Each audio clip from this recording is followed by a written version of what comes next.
ரூபாய் 5000 ரூபாய் சாத்தியமற்றது. இதற்கான காரணம் கிட்டத்தட்ட 1,20,000 தொழிலாளிகள் தற்சமயம் வேலை செய்கிறார்கள்.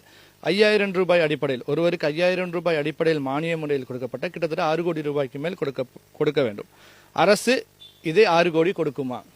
இதுவே ஒரு கேள்விக்குறி. வர்த்தமானியில் அறிவித்தலின் பின் 1700 ரூபாய் சம்பளம் கொடுக்கப்படவில்லை. அரசாங்கத்தின் பேச்சை விட ஜனாதிபதியோட பேச்சு செல்லாத பேச்சு, செல்லா காசு போல ஆகிவிட்டது. ஏனென்றால் இன்றைய ஜனாதிபதி ரணில் விக்ரமசிங்கே அவர்கள் நல்லாட்சி காலங்களில் தலவாக்கலை மாநகரில் கூட 1000 ரூபாய் சம்பளம் தருகிறேன் என்று கூறியவர் தான் இன்றைய ஜனாதிபதி. அன்றும் அவர் 1000 ரூபாய் கொடுக்கவில்லை. தற்சமயம் கூட தேர்தல் காலங்கள் நெருங்கிவிட்டது. தற்சமயம் 1700 ரூபாய் கோரப்படுகிறது. இந்த 1700 ரூபாயும் கிடைக்கப்படாது. தற்சமயம் இலங்கை தொழிலாளர் காங்கிரஸை சேர்ந்த ஜீவன் தொண்டமான் அவர்களும் சரி, ரமேஸ்வரன் மற்றது செந்தில் தொண்டமான் அவர்களும் கூறுகின்றார்கள் 1700 ரூபாய் நாங்கள் கண்டிப்பாக பெற்றுக் கொடுப்போம் என்று. இந்த 1700 ரூபாய் அவர்களால் பெற்றுக் கொடுக்க முடியாது. காரணம், நான் ஆரம்ப காலங்களிலே கூறியிருந்தேன், 1700 ஊதியம் என்பது 1400 அல்லது 1200 தான் இடைப்பட்ட ஊதியம் கிடைக்கும் என்று நான் அன்றே கூறியிருந்தேன். கணிப்பின்படி 1350 ரூபாய் தான் அடிப்படை சம்பளம். நமது மக்களிடம் விழிப்புணர்வு இல்லை. காரணம், இவர்கள் 1700 கொடுக்கவில்லை, 1350 தான் அடிப்படை சம்பளம். இதர இவர்களால் கொடுக்கப்பட வேண்டியது அவர்கள் நாட்கூலி வேலைகள் அதிகரிக்கப்பட வேண்டும். சில சுமைகளை அதிகரித்ததான் 1700 ரூபாய் என்பது அவர்களுக்கு கிடைக்கும். ஆனால் நாட்டு ஜனாதிபதி அவர்களை கூட நாட்டு மக்களால் புறக்கணிக்கப்பட்ட ஒருவர் தான் இன்றைய நாட்டு ஜனாதிபதி. அனைவருக்கும் தெரிந்தது. தேசிய பட்டியல் வாயிலாகத்தான் பாராளுமன்றம் சென்றார். தற்சமயம் இந்நாட்டு ஜனாதிபதி ஆகிவிட்டார். இன்று பல்வேறுபட்ட அமைச்சர்கள் கூட தேசிய பட்டியல் மக்களால் புறக்கணிக்கப்பட்டவர்கள். ஆகக்கூடியது பதுளை மாவட்டத்தில் இருக்கக்கூடிய இன்றைய செந்தில் தொண்டமானவர்கள் கூட மக்களால் புறக்கணிக்கப்பட்ட ஒருவர் தான் இன்றைய கிழக்கு மாகாண ஆளுநராக இருக்கின்றார். இந்த 1700 ரூபாய் என்பது கிடைக்கப்படாது. வர்த்தமானியில் மாத்திரமே அறிவிக்கைகள் விடப்படும். ஆனால் அரசாங்கத்தால் ஊர்ஜிதப்படுத்த முடியாது. செல்லாத காசு போலதான் நமது அமைச்சரது வாக்குகள் கூட. மலையக மக்களுடைய ஒட்டுமொத்தமான தீர்வுக்கான ஒரு முடிவு உள்ளது. அதனை அமைச்சர்கள் ஒற்றுமை இல்லை. இன்று தற்சமயம் காணி உரிமை அதுவும் இல்லை. நான் ஆரம்ப காலங்களில் சமூக வலைதளத்தில் ஜூன் மாதம் 18ஆம் தேதி நான் ஒரு பதிவை இட்டிருந்தேன். மலையக பகுதியில் இருக்கக்கூடிய தற்காலிக ஆசிரியர் நியமனம் கொடுக்கின்றார்கள். நான் கூறியிருந்தேன், தற்காலிக ஆசிரியர்கள் நிரந்தர நியமனம் கொடு, தற்கால ஆசிரியர்களுக்கு நிரந்தர ஆசிரியர் நியமனம் கொடு, லைன் வீடுகளுக்கு காணி ஒப்பு கொடு என்று. ஆனால் தற்சமயம் கடந்த சில காலங்களில் தான் இலங்கை தொழிலாளர்கள் கிராமமாக அமைத்து காணி ஒப்பு கொடுக்கிறேன் என்றார்கள். சமூக வலைதளம் வாயிலாக அவர் தற்சமயம் இவர்களுக்கும் இலங்கை தொழிலாளர் காங்கிரஸ் அவர்களுக்கும் தமிழ் முற்போக்கு கூட்டணியை சேர்ந்த வேலுக்குமார் அவர்களுக்கும் கருத்து முரண்பாடுகள் நடைபெற்ற வண்ணம் சொற்போர் நடைபெறுகிறது. அரசியல் என்பது தாங்கள் பேசுவதெல்லாம் தலையாட்டுவதல்ல. ஆளும் கட்சி என்று இருந்தால் எதிர்கட்சி ஒன்று இருக்க வேண்டிய காரணம், நீங்கள் செய்வது தவறு என்றால் அதை சுட்டிக்காட்ட வேண்டும்.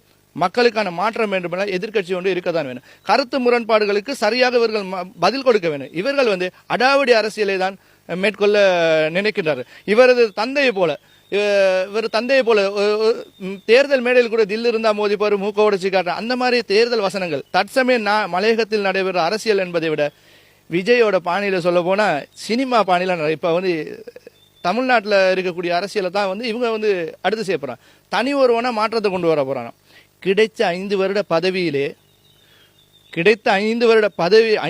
பதவியில மக்களுக்கு என்ன செஞ்சிருக்கீங்க? மக்களுக்கு என்ன செஞ்சிருக்காங்கன்னு கேட்கிறேன். கணபதி கனகராஜ் அவர்கள் கூறியிருந்தால் நல்லாட்சி காலங்களில் கட்டப்பட்ட வீடுகள் சரியில்லை என்று. சரி, நான் கணபதி கனகராஜ் அவர்களிடம் சரி, இலங்கை தொழிலாளர் காங்கிரஸை பிரதிநிதித்துவப்படும் அனைத்து அமைச்சரிடம் நான் ஒன்று கேட்கிறேன். நீங்கள் கூறினீர்கள் அல்லவா 20 பேஜ் நிலத்தில் சிலப் வீடு கட்டி தருகிறேன் என்று. எங்கே நீங்கள் கட்டப்பட்ட சிலப் வீடுகள் எங்கே இருக்கிறது என்று கூறுங்கள் முதலில். ஏன் இப்படி பொய் நாடகம் நடத்தி கொண்டு மக்களை ஏன் இன்னும் ஏமாற்றப் போகிறீர்கள்? ஒன்றை நன்றாக புரிந்து கொள்ளுங்கள். மலையக மக்களுடைய ஒட்டுமொத்த பிரச்சனைக்கு ஒரு தீர்வு என்றால், இந்நாட்டில் 200 வருடங்களுக்கு மேற்பட்ட மக்கள் வாழ்ந்து விட்டார்கள். ஆனால் அவர்களுக்கு நில உரிமை என்பது இல்லை. இருந்தால் கூட நில உரிமை இல்லை. கண்டிப்பாக ஒட்டுமொத்தமாக அரசியல் நீங்கள் எல்லாரும் ஒற்றுமையாக இருந்தால் இந்த நில உரிமையை பெற்றுக் கொடுத்து சிறு கைத்தொழில்களை முதலாளிகளாக மாற்றினால் மாத்திரமே தான் இந்த மலையக மக்களுடைய பிரச்சனைகள் முடிவு பெறும். மற்றது, கம்பெனிகளை விரட்டுவோம் என்று கூறினார்கள். கம்பெனிகளை விரட்டி விட்டால் அப்போ உங்களோட தாத்தா சம்பளம் கொடுக்க போறாரு மலையக மக்களுக்கு. ஏன்னா 99 வருஷ குத்தகையில உங்களோட பாட்டா காலத்துல தான் ஒப்பமிட்டார்கள். அந்த தனியார் குத்தகை ஒப்பந்த அடிப்படையில் இருக்கின்ற காலத்தில் தான் மலையகத்தில் கொஞ்சம் சரி தேயிலை இருக்கு, இல்லைன்னா அதுவும் இல்லை. இன்னும் மிஞ்சி போனால் உங்களது அரசியல் அஸ்தமனமாகிறதுக்கு இன்னும் ஒரு 10 வருட காலங்களில் தேயிலை தொழில் என்பது செய்வதற்கு அங்கே ஆக்கள் இல்லை. ஒன்று நன்றாக புரிந்து கொள்ளுங்கள்.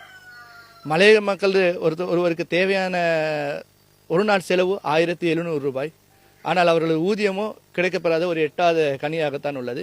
வருகின்ற காலங்களில் மக்கள் தேர்வு செய்ய வேண்டும். என்னையும் சிடபிள்சியும் யாராலும் பிரிக்க முடியாது என்று ஒரு கதை ஒன்று உள்ளது தெரியுமா? வடிவேல் என்ற ஒரு படத்தில் உள்ளது. அக்காவை கொடுத்து பேக்கரி வாங்கின ஒரு கதை இருக்கு இல்லையா? அக்காவை கொடுத்து பேக்கரி வாங்கின கதை இருக்கு இல்லையா? அந்த கதை போல தான் இவங்களோட அரசியல். ஏன்னு கேட்டால் தேர்தலில் 1000 ரூபா சம்பளம் கூட பெட்ரோல் கேனை தூக்கிட்டு போனார். பொது ஊடகத்தில் கேட்கின்ற போது அப்படியெல்லாம் அரசியல்லாம் இருக்கத்தான் வேணும். இதையும் நான் சொல்கிறேன், அரசியல்னா இது சகஜமப்பா. அக்காவை கொடுத்து வடிவேலு தான் பேக்கரி வாங்க போனார். நீங்கள் கட்சி விட்டு கட்சி மாதிரி தான் நீங்கள் குழப்ப கொண்டு போகிறீங்க. ஆனால் ஒன்று நல்லா நினைச்சுக்கொள்ளுங்க, நீங்கள் எல்லாரும் செய்கின்ற கபட நாடகத்தை மக்கள் இன்னும் புரிந்து கொள்ளவில்லை.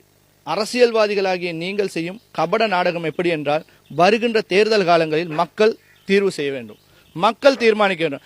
மக்கள் சிந்திக்க தவறிவிட்டார்கள், இன்னும் சிந்திக்க தவறுகிறார்கள். இதுதான் மூல காரணம். காலம் காலமாக பாட்டா காலத்திலிருந்து ஆட்சியை புரிந்தவர்கள் அவர்கள் தான்.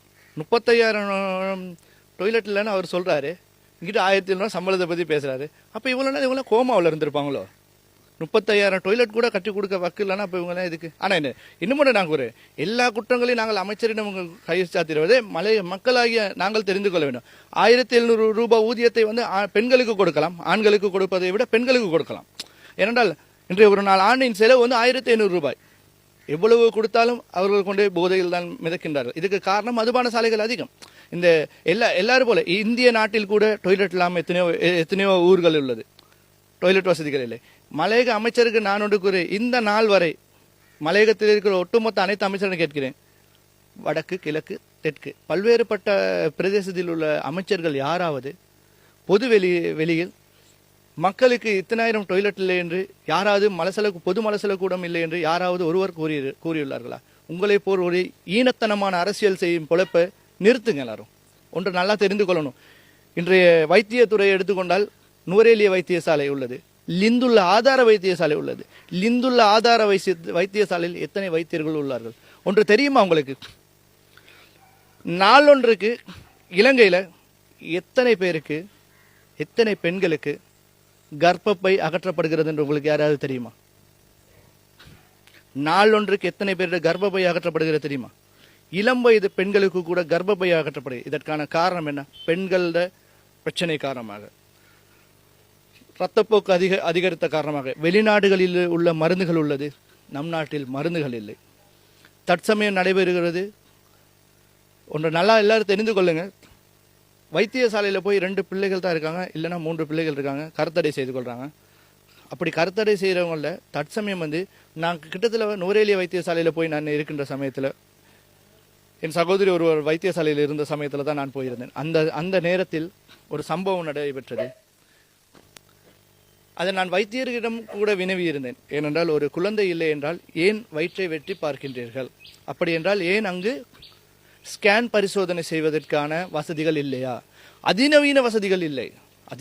அவர்கள் கூறுகின்றார்கள் வயிற்றை வெட்டி பார்க்கத்தான் வேண்டும் என்று. பெண்கள இந்த பிரச்சனைக்கான பிரச்சனைகளை தீர்வு செய்வதற்கு எந்த மகளிரணி கூட இந்த நாள் வரை வரவில்லை.